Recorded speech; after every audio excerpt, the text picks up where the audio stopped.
Hello everyone, आज हम पढ़ते हैं अपना ट्रांसपोर्टेशन के बारे में। लास्ट क्लास में मैंने आपको रेस्पिरेशन के बारे में पढ़ाया था, रेस्पिरेशन इन ह्यूमन बींग्स के बारे में पढ़ाया था। तो सबसे पहले हम पढ़ते हैं ट्रांसपोर्टेशन इन ह्यूमन बींग्स। तो हमारी ह्यूमन बींग्स के अंदर चीज़ें कैसे ट्रांसपोर्ट होती हैं, तो उसका काम कौन करता है? हमारा ब्लड करता है। तो ब्लड क्या है? एक हमारा फ्लूइड कनेक्टिव टिश्यू होता है जो हमारी थ्रू आउट द बॉडी चीज़ों को क्या करता है? ट्रांसपोर्ट करने का काम करता है। तो हमारी बॉडी में किन किन चीज़ों का ट्रांसपोर्टेशन करता है ब्लड?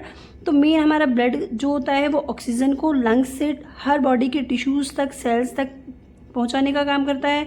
दूसरा, हमारे जो टिश्यू होते हैं उन टिश्यू में से कार्बन डाइऑक्साइड को हमारे लंग्स तक पहुंचाने का काम भी कौन करता है? ब्लड करता है। फिर जब हमारा डाइजेशन होता है तो डाइजेशन में से न्यूट्रिएंट को बॉडी की सेल्स तक पहुंचाने का काम भी किसका होता है? ब्लड का होता है। फोर्थ होता है कि ब्लड जो होता है हमारी, अब जब हमारी बॉडी के अंदर डाइजेशन होगा तो उसके अंदर हमारा वेस्ट भी प्रोड्यूस होता है, तो उस वेस्ट को किडनी तक पहुंचाने का काम भी कौन करता है? ब्लड करता है। लास्ट होता है कि हमारा जो ब्लड होता है वो हमारी बॉडी टेम्परेचर को रेगुलेट करता है। तो ये हमारे मेन फंक्शन है जो हमारे ब्लड के द्वारा करे जाते हैं। अब आता है हमारा कंपोजिशन ऑफ ब्लड। तो हमारा ब्लड किन चीज़ों से बना होता है? एक तो होता है हमारा प्लाज्मा, एक होती है हमारी ब्लड सेल। प्लाज्मा कितने परसेंट होता है? 55%। और ब्लड सेल्स कितने परसेंट होती हैं? 45%। अब देखते हैं प्लाज्मा क्या होता है। Plasma consist of yellowish fluid called plasma. अब हमारे ब्लड के अंदर जो येलोइश फ्लूइड होता है उसे ही हम क्या बोलते हैं? प्लाज्मा बोलते हैं। इसका काम क्या होता है? Transport food, CO2 and nitrogenous waste in dissolve form. ये भी क्या करता है? फूड को, CO2 को और नाइट्रोजनस वेस्ट को क्या करता है? ट्रांसपोर्ट करता है। किस फॉर्म में? डिसॉल्व फॉर्म में। आता है हमारा लिम्फ। तो लिम्फ क्या होता है? Lymph is a colourless fluid. It drain axis fluid from the extra cellular space back into the blood. Extra cellular space में जब फ्लूइड आ जाता है तो उस फ्लूइड को वापस ब्लड के अंदर भेजने का काम कौन करता है? लिम्फ करता है। दूसरा, हमारी बॉडी के अंदर फैट का ट्रांसपोर्टेशन का काम भी कौन करता है? लिम्फ करता है। अब आती है हमारी नेक्स्ट ब्लड सेल्स। तो ब्लड सेल्स कितने परसेंट बताई थी मैंने आपको? ये होती है हमारी 45%।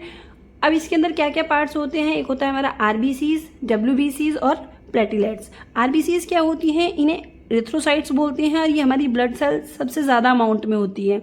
दूसरी चीज़, इनके अंदर क्या प्रेजेंट होता है? हीमोग्लोबिन प्रेजेंट होता है। इन हीमोग्लोबिन को ही क्या बोलते हैं? रेड पिगमेंट बोलते हैं। इन हीमोग्लोबिन की वजह से ही हमारा ब्लड क्या होता है? रेड कलर का होता है। दूसरी चीज़, ये हीमोग्लोबिन जो होता है, haemoglobin bind with oxygen. Oxygen is carried by RBCs। Haemoglobin जो होता है वो ऑक्सीजन को अपने साथ बाइंड करके रखता है और हमारी बॉडी की हर सेल तक ऑक्सीजन की सप्लाई करता है।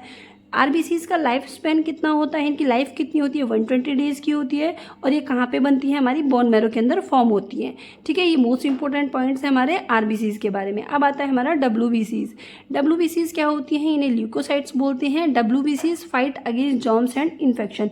अब हमारी बॉडी में कोई फॉरेन एजेंट आ जाता है तो उसको, जर्म्स आ गए या कुछ भी चीज़ आ जाती है तो उससे खुद हमारी ब्लड सेल्स खुद पहले फाइट करती हैं ताकि हमें कोई इन्फेक्शन ना हो। तो वो होती है हमारी WBCs, white blood cells. Next आता है हमारा प्लेटिलेट्स। तो प्लेटिलेट्स क्या होती हैं? अब जैसे आपने देखा होगा, जैसे आपको कोई कट लग जाता है, ठीक है, तो उसके बाद आपका ब्लड बाहर निकलने लगता है। तो जब हमारा ब्लड और ज़्यादा ना निकले तो उसके लिए हमारे उस कट पे क्या हो जाता है? एक ब्राउन सी लेयर फॉर्म हो जाती है। तो वो किसकी वजह से होती है? इन प्लेटिलेट्स की वजह से ही होती है, क्योंकि प्लेटिलेट्स का काम होता है ब्लड की क्लॉटिंग करना। वहाँ पे वो ब्राउन लेयर जो फॉर्म होती है वो किसकी वजह से होती है? प्लेटिलेट्स की वजह से होती है। अब नेक्स्ट आता है हमारी ब्लड वेसल्स। ब्लड वेसल्स कितने टाइप की होती है? हमारी 3 टाइप की होती हैं। एक होती है आर्टरीज, एक होती है वीन्स, एक होती है कैपिलरीज। आर्टरीज क्या होती हैं? अब हमारा जो प्योर ब्लड होता है वो किसके अंदर फ्लो होता है? आर्टरीज के अंदर फ्लो होता है। लेकिन एक्सेप्शन है कि जो हमारी पल्मोनरी आर्टरी होती है, सिर्फ यही वो एक आर्टरी है जिसके अंदर इम्प्योर ब्लड है। तो आर्टरीज ये कैसी होती हैं? ये वाइड होती हैं, थिक वेसल्स होती है और इनके अंदर ऑक्सीजन रिच ब्लड होता है। और ये कहाँ से कहाँ तक ब्लड को फ्लो करती हैं? ये हार्ट से पूरी बॉडी के लिए ब्लड को पहुंचाती है।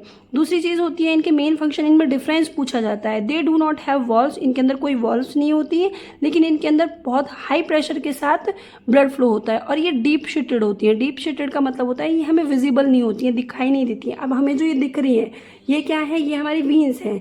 लेकिन जो हमें डीप शीटेड है वो क्या होती है? हमारी आर्टरीज, जो हमें दिखाई नहीं देती है। अब नेक्स्ट आता है हमारा वीन्स। तो अब आप समझ गए कि वो थिक होती हैं, कैसा ब्लड फ्लो करती हैं? ऑक्सीजन रिच ब्लड फ्लो करती हैं और इनके अंदर कोई वॉल्व्स प्रेजेंट नहीं होती। इनके अंदर जो ब्लड फ्लो होता है वो हाई प्रेशर के साथ होता है और ये डीप सीटेड होती है। ये इनके मेन पॉइंट्स हैं। अब नेक्स्ट आता है हमारा वीन्स। तो वीन्स क्या होती है, हमारी थिन वॉल्ड होती हैं, ये पतली होती हैं। अब यहाँ से ये भी पूछा जाता है कि आर्टरीज थिक क्यों होती हैं, क्योंकि उनके अंदर जो ब्लड फ्लो होता है वो हाई प्रेशर के साथ फ्लो होता है। लेकिन वीन क्या होती है, हमारी पतली होती है, थिन होती है, और उनके अंदर वॉल्व्स प्रेजेंट होते हैं। और ये क्या करती है, हमारी इम्प्योर ब्लड को कैरी करती है। वीन्स क्या करती है, इम्प्योर ब्लड कैरी करती है, कहाँ से, टिश्यूज टू हार्ट, हमारे हार्ट तक पहुँचाती है। लेकिन इसके अंदर हमारी जो एक्सेप्शन है, हमारी जो पल्मोनरी वीन होती है उसके अंदर प्योर ब्लड होता है, ये याद रखना है। They are superficial. सुपरफिशियल का मतलब होता है ये सरफेस पर होती है, जैसे ये है, अब ये आपको क्लियरली दिख रही है, ये क्या है, हमारी सुपरफिशियल है। लेकिन ये वो क्या होती है, आर्टरीज हमारी डीप सीटेड होती हैं, अंदर की तरफ होती हैं। तो ठीक है, कैपिलरीज क्या होती है, arteries divide repeatedly to form a very very thin blood vessels. तो वो ही क्या होती है, हमारी कैपिलरीज होती हैं। ये किस में हेल्प करती हैं, exchange of material between the blood and the cells take place. अब हमारी ब्लड और सेल्स के बीच में जो मटेरियल का एक्सचेंज होता है वो किसकी वजह से होता है, कैपिलरीज की। तो इन तीनों का डिफरेंस आपको पता होना चाहिए, ये मोस्ट इंपॉर्टेंट है।